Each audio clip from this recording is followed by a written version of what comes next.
Hello dear students, कैसे हो आप सब। आशा करता हूँ बहुत ही मस्त होंगे, ज़बरदस्त होंगे।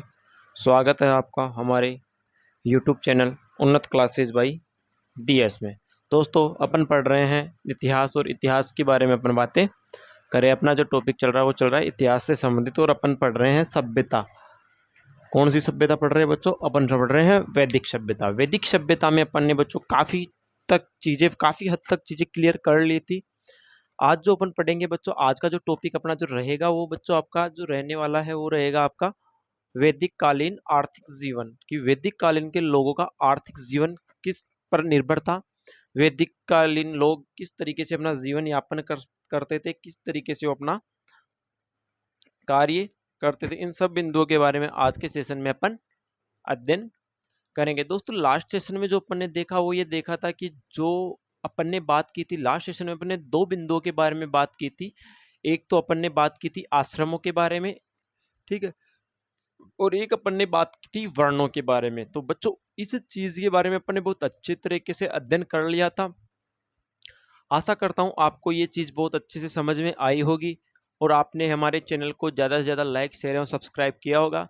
तो दोस्तों, ज़्यादा समय गवाते नहीं है, बिना गवाए समय गवाए बिना अपन अपना जो अगला जो सेशन चलने वाला है, आज जो अपना चलेगा ऋग्वैदिक कालीन आर्थिक जीवन की, किस तरीके से मनुष्य ने, व्यक्ति ने, किस तरीके से व्यक्ति अपने आर्थिक जरूरतों को किस तरीके से आपका जो ऋग्वैदिक काल के व्यक्ति थे या ऋग्वैदिक काल में पूरा किया जाता था, इसके बारे में अपन अध्ययन करने जा रहे हैं। ठीक है, अपन ने लास्ट क्लास में बहुत कुछ चीज़ें इंपॉर्टेंट चीज़ें देख ली थी। आज की जो क्लास में देखेंगे अपन वो देखेंगे इसी बिंदु से संबंधित अपने जो आगे के जो टॉपिक्स हैं उन सब के बारे में अपन अध्ययन करने वाले हैं। बच्चों, वर्ण व्यवस्था की अपन ने बात की थी। वर्ण व्यवस्था में अपन ने देखा था कि आपकी इसके अंदर आपके 4 प्रकार के वर्ण आपको बताए गए थे। ठीक है, 4 प्रकार के वर्णों की अपन ने चर्चा की थी, और किस तरीके से इसकी उत्पत्ति की हुई है इसके बारे में अपन ने जानकारी प्राप्त की थी। तो बच्चों, अपन ने देखा था पहला वर्ण अपन ने देखा था वो था ब्राह्मण। ब्राह्मण की जो उत्पत्ति बताई गई है बच्चों वो आपके मुख से बताई गई है, जबकि क्षत्रियों की उत्पत्ति आपके भुजाओं से मानी गई है, और वैश्य की उत्पत्ति आपके जंघाओं से मानी गई है, और शूद्र की उत्पत्ति पैरों से मानी गई है, जो हमेशा उनके आपके पैरों तले ही रहते हैं, यानी कि उस समय वैदिक काल में दास के रूप में कार्य करते थे। और जो ब्राह्मण थे वो मुख से निकले हैं, इसका मतलब यानी इनकी उत्पत्ति मुख से हुई है। इसका मतलब ये है कि ये हवन वगैरह, यज्ञ वगैरह, कर्मकांड वगैरह, इन सारी बातों के बारे में ये जानकारी रखते हैं। और ये दूसरे जो आपके क्षत्रिय जो हैं भुजाओं की, यानी कि कहते हैं कि जिनकी भुजाओं में दम है वही आगे वही युद्ध लड़ सकता है। तो वह आप क्या क्या करते थे, वो अपने आपकी रक्षा करते थे, शासन का संचालन करते थे। फिर बात करते हैं अपन वैश्य। वैश्य जो होते हैं जिनकी उत्पत्ति बच्चों जंघाओं से मानी जाती है, और उनका जो कार्य था बच्चों वो आपका व्यापार व वाणिज्य था। उसके बाद अपन ने आश्रमों की बात की बच्चों। अपन ने पहले बात की आश्रमों को सामान्य रूप से मानव जीवन को इन्होंने 100 वर्ष की आयु के आधार पर डिवाइड किया है। उन्होंने 25-25 वर्ष की आयु के अलग अलग आश्रम बताए हैं। तो जो पहला जो आश्रम था 0 से 25 वर्ष, उसे वो था आपका ब्रह्मचर्य, या उसे ही अपन क्या कह सकते थे, बाल आश्रम कह सकते थे। उसके बाद दूसरा जो है वो आपका है, आपका जो दूसरा जो आश्रम था वो आपका गृहस्थ आश्रम था। इसमें आप गृहस्थ जीवन जीते हैं। ये आपकी जो आयु वर्ग है वो आपका 26 से 50 रहता है। उसके बाद बात करते हैं अपन वानप्रस्थ आश्रम की, जिसका आयु वर्ग आपके 51 से 75 वर्ष होता है। फिर अंत में बात की थी अपन ने संन्यास आश्रम, और संन्यास आश्रम का मतलब होता है आपका 76 से 100 वर्ष तक की आयु। और इस समाज में मनुष्य का लिए 4 चीजें जो है वो इंपॉर्टेंट बताई गई: धर्म, अर्थ, काम और मोक्ष। जो व्यक्ति ये तीन जो पूर्व की जो 3 हैं, इन इच्छाओं को पूर्ण कर लेता है वह मोक्ष की प्राप्ति को जाता है। और ऋग्वेद के ये पुरुष सूक्त के 10वें मंडल में इसके बारे में आपको बताया गया है। ठीक है, आज का जो टॉपिक रहने वाला है वो अपना रहेगा वैदिक कालीन आर्थिक जीवन, कि किस तरीके से वैदिक कालीन लोगों का आर्थिक जीवन था। ठीक है, आज का जो अपना हेडिंग रहेगा वो रहेगा आपका ऋग्वैदिक काल का या ऋग्वैदिक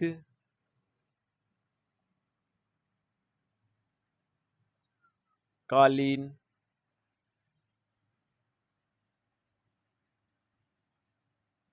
आर्थिक जीवन।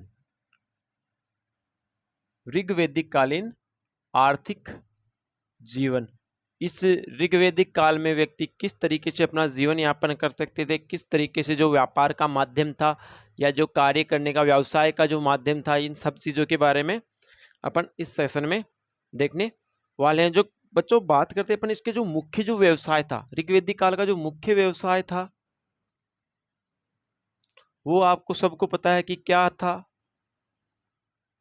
कृषि या पशुपालन। ठीक है, कृषि या पशुपालन मुख्य व्यवसाय था। और इसके अंदर आपका जो ऋग्वेद है उसके अंदर चौथा जो मंडल है उसमें 133 बार कृषि शब्द का उल्लेख मिलता है। ऋग्वेद के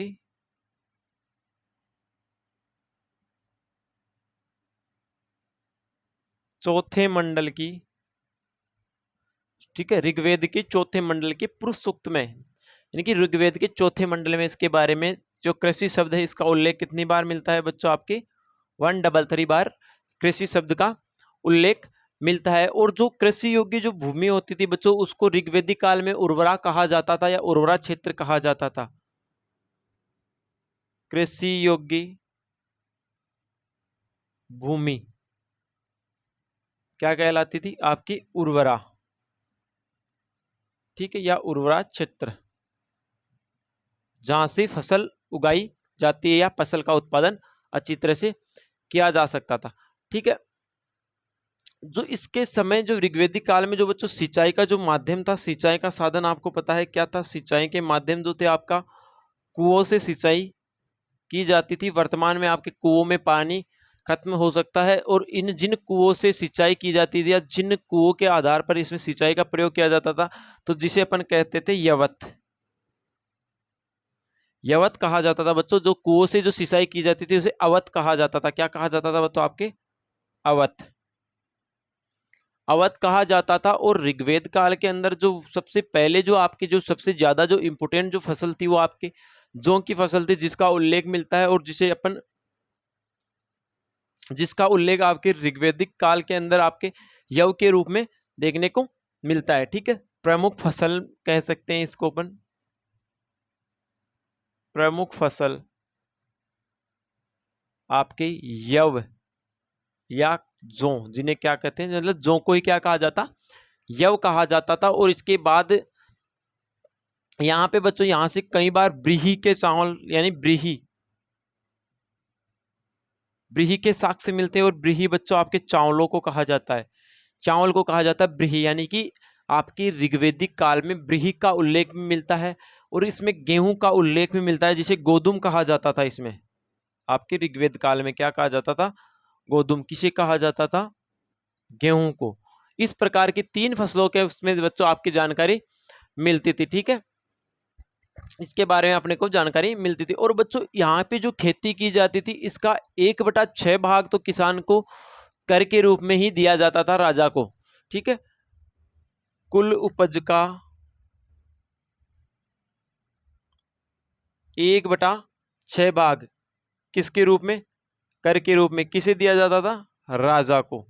यानी कि जो खेती होती थी उसका 1/6 भाग तो आपका राजा को ही दिया जाता था। ठीक है, इसी इनके जो जब वहां पे ऋग्वैदिक काल में जो हल चलाए जाते थे, जब हल चलेंगे तो उसमें कई प्रकार की नालियां बन जाती थी। तो इन नालियों को जो ऋग्वैदिक काल में कहा जाता था आपकी सीता। क्या कहा जाता था ऋग्वैदिक काल में, सीता।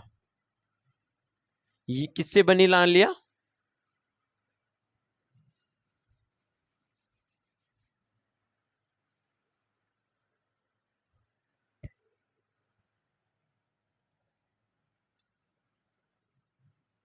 हल से बनी नालियां।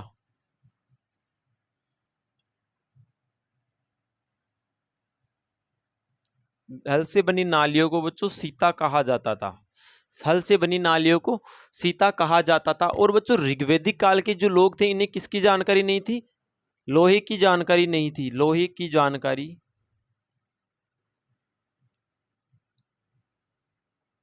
नहीं, इसलिए ये जो हल बनाते थे वो बच्चों आपके लकड़ी के ही बनाते थे। और यहाँ की जो स्वर्ण मुद्रा थी, जो निष्क नाम की एक स्वर्ण मुद्रा प्रचलित थी, निष्क क्या थी? स्वर्ण मुद्रा।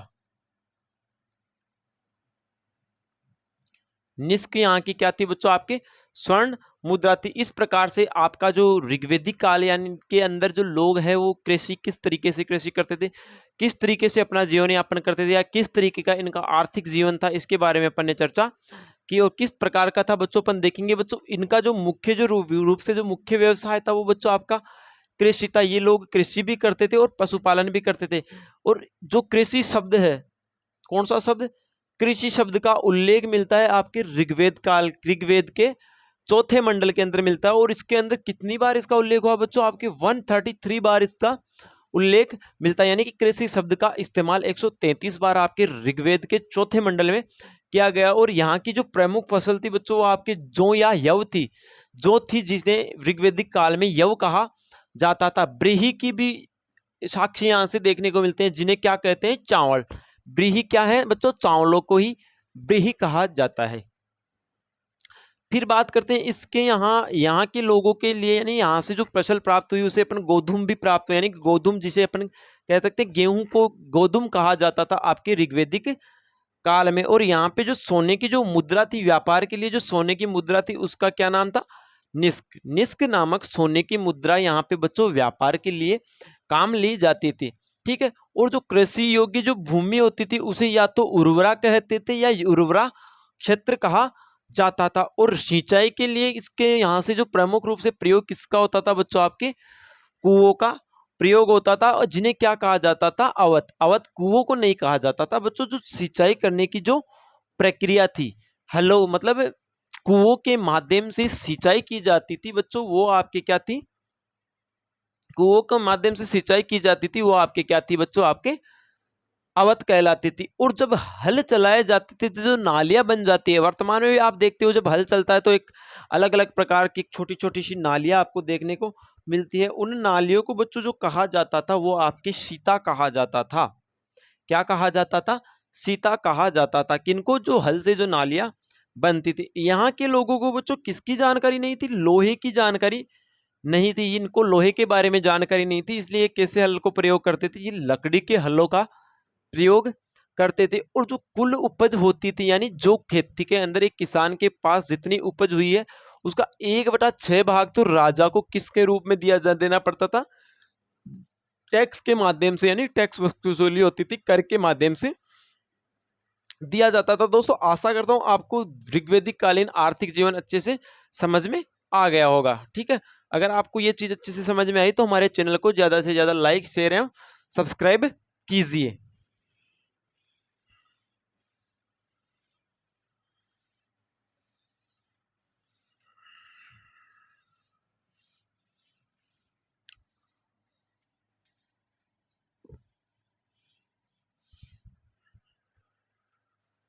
अब बात करेंगे बच्चों अपन ऋग्वैदिक काल के लोगों का धार्मिक जीवन कैसा था। धार्मिक योग धर्म किस धर्म के रूप में किसे मानते थे, कौन से देवी देवता की ये पूजा करते थे, किसी ये भगवान मानते थे, किस तरीके के देवी देवता यहाँ पर आपके मौजूद थे, इन सारे बिंदुओं के बारे में अपन अध्ययन करने वाले हैं। ठीक है।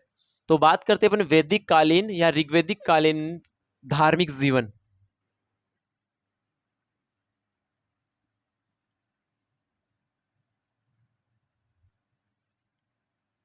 ऋग्वैदिक कालीन धार्मिक जीवन कैसा था? यहाँ का धार्मिक जीवन उसके बारे में बात करते हैं बच्चों। जो आर्य जो जिनकी वजह से आप कहते हैं कि आपके भारत के अंदर आर्य आए थे और आर्य की देन ही आपके वैदिक कालीन सभ्यता है। तो बच्चों आर्य जो है वो भगवान के रूप में किसकी पूजा करते थे? प्रकृति की पूजा करते थे। आर्य किसकी पूजा करते थे बच्चों? आपके प्रकृति की पूजा करते थे। जो भी प्रकृति से जो चीजें हमें प्राप्त हो रही है उन सब की ये क्या करते थे? पूजा करते थे। ठीक है। सबसे पहले जब इन्होंने सर्वप्रथम जो पूजा प्रारंभ की तो इन्होंने दो देवताओं की, एक तो आकाश का देवता, ठीक है, एक तो आकाश देवता जिसे अपन कह सकते हैं धौस। धौस कहते ना कि ज्यादा धौस जमाने की जरूरत नहीं है, तो धौस का मतलब होता है कि ऋग्वैदिक काल के लोग धौस के रूप में आकाशीय देवता की पूजा प्रारंभ करते हैं सबसे पहले, और साथ में किसकी पूजा करते हैं, ये लोग पृथ्वी की भी पूजा करते हैं, क्योंकि पृथ्वी से इन्हें फसल से खेती प्राप्त होती है और इनको पृथ्वी से ही खाने के लिए अन्न प्राप्त होता है। तो इस वजह से ये सबसे पहले जो इन्होंने पूजा प्रारंभ करती की थी वो आपके किसकी की थी, आकाश और पृथ्वी की, ठीक है। इनका मानना था कि जो आकाश और दोष यानी पृथ्वी और आकाश मिलने से किसकी रचना होती है बच्चों, प्रकृति की रचना। देखिए इन दोनों के मिलन से किसकी रचना हुई है बच्चों, आपके प्रकृति की रचना हुई है। तो सबसे पहला देवता कौन बच्चों, पृथ्वी एक देवता, दूसरा देवता आपके आकाशीय देवता, तीसरे देवता के रूप में जब इन्होंने पूजा करना प्रारंभ की वो की आपके वरुण देवता की पूजा, ठीक है। तीसरा जो पूजा करते थे ये वरुण देवता की पूजा करते थे, जिसके कहने का मतलब जो ये सब एक तो आकाशीय देवता को मुख्य मानते थे, एक आपके पृथ्वी को मुख्य मानते थे, लेकिन तीसरी जो इन्होंने पूजा करना प्रारंभ की थी वो बच्चों ये की थी कि ये तीसरे देवता यानी जो इन दोनों के मध्यस्थता जो रखता है वह आपके वरुण देवता की पूजा इन्होंने की थी, ठीक है। थोड़े थोड़े धीरे धीरे विकास होता रहा, धीरे धीरे अलग अलग देवता पनपते रहे, अलग अलग अनेक प्रकार के देवता इस सृष्टि में ऋग्वैदिक काल में देखने को मिले, और देखते देखते 33 कोटि देव देवताओं की इन्होंने क्या करना प्रारंभ कर दी, पूजा करना प्रारंभ कर दी, ठीक है। 33 देवी देवताओं का उल्लेख,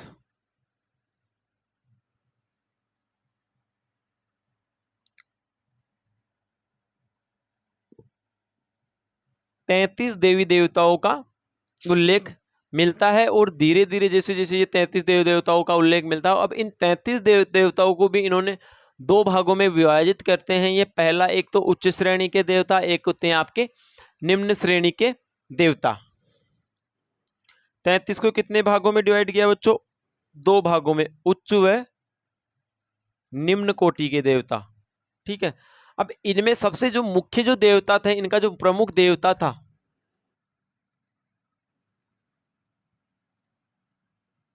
वो था भगवान सूर्य, यानी कि सूर्य को ये प्रमुख देवता मानते थे। धीरे धीरे सबसे पहले प्रमुख रूप से जो इनकी पूजा करते थे वो आपके ये सूर्य की करते थे, और धीरे धीरे फिर वो अन्य प्रमुख देवताओं में जिसके बाद बात करते हैं अगले जो देवता हैं आपके विष्णु है, विष्णु की ये पूजा करते हैं, एक इनके संरक्षक की रूप में पूजा करते हैं, यानी कि ये इस सृष्टि का रचयिता है और इसी का यही इसका संस्कृत संरक्षण करेगा, ठीक है। उसके बाद बात करते हैं सबसे प्रथम देवता जो माना गया है इसमें बच्चों, आपके प्रथम देवता जो है वह बच्चों आपके भगवान इंद्र है, ठीक है। प्रथम देवता आपके भगवान इंद्र को बताया गया है, जिसे जो कि किसके देवता माने जाते थे, वर्षा व तूफान के देवता माने जाते थे। इंद्र को किसका देवता मानते थे, वर्षा और तूफान के देवता। चल रहा ना भी 2-4 दिन से तूफान, ठीक है। वर्षा और तूफान के देवता किससे माना जाता है, भगवान इंद्र को माना जाता था। तो देखते हैं, आप देख रहे हो कि अभी बहुत दिन कभी बारिश आती है, कभी आंधी आती है, कभी सर्दी लगती है, कभी गर्मी पड़ती है, तो ये क्या है कि इंद्र भगवान हमारे साथ क्या खेल रहे हैं, मस्करी कर रहे हैं, ठीक है। और इस इंद्र को मुख्य मानते थे, इसलिए इनके लिए आपके ऋग्वेद के अंदर 250 मंत्र हैं या 250 श्लोक मिलते हैं, जो इन्हें क्या कहते हैं, पुरेंद्र कहते हैं, या इन्हें किलों के या दुर्गों का रक्षक भी कहते हैं। 250 क्या मिलते हैं बच्चों इनके लिए, श्लोक। कहां मिलते हैं बच्चों, आपके ऋग्वेद में।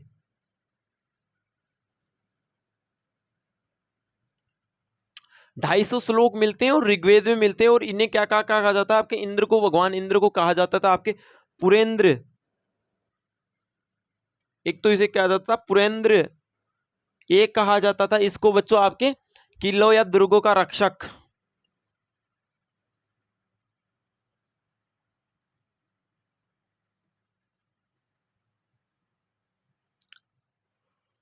किलो या दुर्गों का रक्षक, ठीक है। और इंद्र की जो सबसे ज्यादा जो मुकाबला रहता था बच्चों, ये अग्नि के साथ रहता था। और जब अग्नि को, जब अग्नि को किसे आहुतियों का देवता कहा जाता था, ऋग्वेद में अग्नि के लिए 220 श्लोक मिलते हैं। इनका जो प्रतिस्पर्धा करते हैं, आपका जो इंद्र और इसके बीच जो प्रतिस्पर्धा होती है, यानी कि इन दोनों के बीच मुकाबला जो रहता था, वो आपके इंद्र और किसके मध्य रहता था बच्चों, आपके अग्नि। इनके बीच क्या चलता था, प्रतिस्पर्धा, प्रतियोगिता कह सकते हैं इसे। ये इंद्र भगवान तो कहते थे मैं पावरफुल, अग्नि देवता कहते थे मैं पावरफुल। और इंद्र भगवान के लिए तो 250 श्लोक है, जबकि आपके अग्नि देवता के लिए आपके 220 श्लोक आपको देखने को मिलते हैं। किसमें बच्चों, ऋग्वेद में। ठीक है। और इन प्रार्थनाओं का पितामह है, प्रार्थनाओं का पितामह है अहम ब्रह्मास्मि। प्रार्थनाओं का पितामह जो कहा जाता था बच्चों, आपकी बृहस्पति देवता को कहा जाता था। इस तरीके के लोगों का, यहाँ के लोगों का क्या था बच्चों, आपके धार्मिक जीवन था। और अलग अलग तरीके से ये इस बारे में चर्चाएं करते थे और अलग अलग देवताओं को ये मानते थे। ठीक है। तो इसमें बात की अपन ने बच्चों, ये आर्य जो है किसकी प्रति पूजा करते थे, प्रकृति की पूजा करते थे। आर्य मानते थे कि ये जो प्रकृति है यही संसार है, यही वास्तविकता है, क्योंकि यही हमें जीने का मार्ग देती है। जीने के लिए अपने को जीवन यापन करने के लिए सुख जो सुविधाएं जो भी हो, वो प्रकृति से अपने को प्राप्त होती है। और इसके बाद बात करते हैं तो सबसे पहले इन्होंने जिस देवता की पूजा करना प्रारंभ की थी, जिसे ये देवता मानते थे, वो आपके पृथ्वी को मानते थे कि पृथ्वी है तभी तो अपन है। लेकिन थोड़े दिन बाद इन्होंने किसको साथ में माना, धोष यानी आकाश को भी ये फिर पूजा करने लगे। और कहते इनका मानना था कि आकाश और आपकी पृथ्वी दोनों मिलकर क्या किसकी रचना करते हैं, इस सृष्टि की रचना करते हैं। ठीक है। इन दोनों के मेल से क्या होती है, प्रकृति की रचना होती है या इस सृष्टि की रचना होती है। ठीक है। तीसरे नंबर पर इन्होंने जिस देवता की पूजा की, वो आपके थे वरुण देवता। वरुण देवताओं की ये पूजा करते थे। और ऐसे मिलाकर बच्चों इनके पास ये कम से कम 33 देवी देवताओं का उल्लेख आपको ऋग्वेदिक काल में देखने को मिलता है। अब इन 33 देवी देवताओं को बच्चों इन्होंने दो कैटेगरीज में डिवाइड किया, एक तो उच्च कोटि के देवता, एक आपके निम्न कोटि के देवता। ठीक है। और ये अपने जो प्रमुख, जो मुख्य रूप से जो मुख्य देवता जिन्हें मानते थे, वो आपका सूर्य भगवान थे, जिन्हें ये सबसे प्रमुख मानते थे। ये मानते थे कि ये सूर्य जो है ये सबसे इंपॉर्टेंट देवता है। और उसके बाद जो आपके जो विष्णु भगवान है, ये विष्णु को देवता जो विष्णु भगवान है, इन्हें ये मानते थे हमारे समाज का, हमारे जीवन का संरक्षक, यानी कि रक्षा की या संरक्षण की जिम्मेदारी जो है वो आपके किसकी, आपके भगवान विष्णु की। ठीक है। और सबसे सबसे पहला या सबसे इंपॉर्टेंट जो पहले नंबर पर जो देवता आते हैं, वो आपके भगवान इंद्र थे। इंद्र को ये सबसे प्रथम देवता यानी प्रथम पूज्य इंद्र को मानते थे। वर्तमान में मानते प्रथम पूज्य गणेश, दूजे मात शारदा। लेकिन ये लोग प्रथम जो पूजा करते थे वो आपके इंद्र भगवान की कहते थे। और इंद्र भगवान को ही ये वर्षा और तूफान के देवता मानते थे। क्योंकि वर्षा से विनाश भी हो सकता है, वर्षा और तूफान दो ऐसे आपदाएं हैं जिनसे नुकसान भी हो सकता है, तो कुछ फायदा भी हो सकता है। तो ये जो इनका जो मुख्य जो इंद्र देवता है, जिसको प्रथम देवता मानते थे, इसे ही अपन वर्षा या तूफान के देवता कहते थे। और इनके लिए भगवान इंद्र के लिए बच्चों आपके जो ऋग्वेद है उसके अंदर आपके 250 श्लोक सिर्फ और मात्र केवल एक व्यक्ति या एक महापुरुष जिसके बारे में 250 श्लोक आपको देखने को मिलेंगे, किसके अंदर, ऋग्वेद में। और उसी में इसे आपके भगवान इंद्र को पुरेंद्र कहा गया है। इसी में इसको किलो या दुर्गों का रक्षक या संरक्षक देवता कहा गया है। ठीक है। उसके बाद बात करते हैं, इन्हें अपन जो इसके प्रार्थनाओं का जो पितामह है उसे ये इन्होंने बृहस्पति को कहा गया है। और ये मानते थे कि भगवान इंद्र प्लस अग्नि, इन दोनों में तो प्रतिस्पर्धा हमेशा ही रहती थी। क्या रहती थी, प्रतिस्पर्धा, कि मैं अब सबसे अच्छा, मैं सबसे अच्छा, यानी इनके बीच कंपटीशन चलता रहता था। तो अग्नि के लिए जो श्लोक हैं 220 श्लोक आपके ऋग्वेद में देखने को मिलते हैं। किसके लिए बच्चों, आपके अग्नि के लिए। ठीक है। आपके इंद्र के लिए 250 श्लोक, जबकि अग्नि के लिए 220 श्लोक देखने को मिलते हैं। ठीक है। इस तरीके से ये बात करते हैं। तो ठीक है बच्चों, आज के लिए इतना ही। कल नई क्लास, नए बिंदु, नए टॉपिक के साथ अपन फिर से मिलते हैं, फिर से चर्चा करेंगे अपने अगले विषय के बारे में। ठीक है, इसे ही अपन बच्चों, अपन इन प्रार्थनाओं का पितामह है जो कहते थे, ये आपके बृहस्पति को कहते थे। ठीक है, 220 श्लोक किसके लिए मिलते हैं आपको? अग्नि के लिए 220 श्लोक देखने को मिलते हैं। ठीक है, किसी के साथ आज की क्लास को यही विराम देते हैं। आशा करता हूं आपको जो आज की जो क्लास, आज का जो सेशन था बहुत ही मस्त लगा होगा, जबरदस्त लगा होगा। आशा करते हैं कि आप हमारे चैनल को ज़्यादा से ज़्यादा लाइक, शेयर एवं सब्सक्राइब कर रहे होंगे और ज़्यादा से ज़्यादा अपने दोस्तों के साथ शेयर कर रहे होंगे।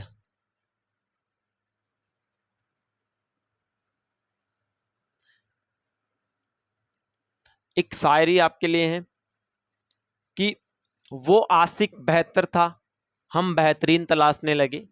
कि वो आशिक बेहतर था, हम बेहतरीन तलाशने लगे। कुछ वक्त बेरंग क्या निकला, हम रंगीन तलाशने लगे। ख्याल ही नहीं उसके दिलेजार का, ख्याल ही नहीं उसके दिलेजार का। दुनिया भर के ऐब हम पाल के, हम दिलबर सालिन तलाशने लगे, दिलबर सालिन तलाशने लगे। ठीक है, ये लाइन एक शायरी थी जो आपको अचानक से मेरे को याद आ गई।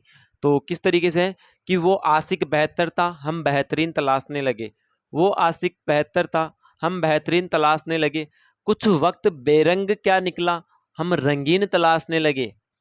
ख्याल ही नहीं किया उसके दिले जार का, ख्याल ही नहीं किया उसके दिले जार का। दुनिया भर के ऐब पाल के, हम दिलबर सालिन तलाशने लगे, हम दिलबर सालिन तलाशने लगे। तो दोस्तों, आशा करता हूँ आज की क्लास आपको बहुत ही अच्छी लगी होगी, मस्त लगी होगी, ज़बरदस्त लगी होगी। तो कल फिर नए बिंदु, नई क्लास के साथ अपन से आपसे फिर से रूबरू होंगे।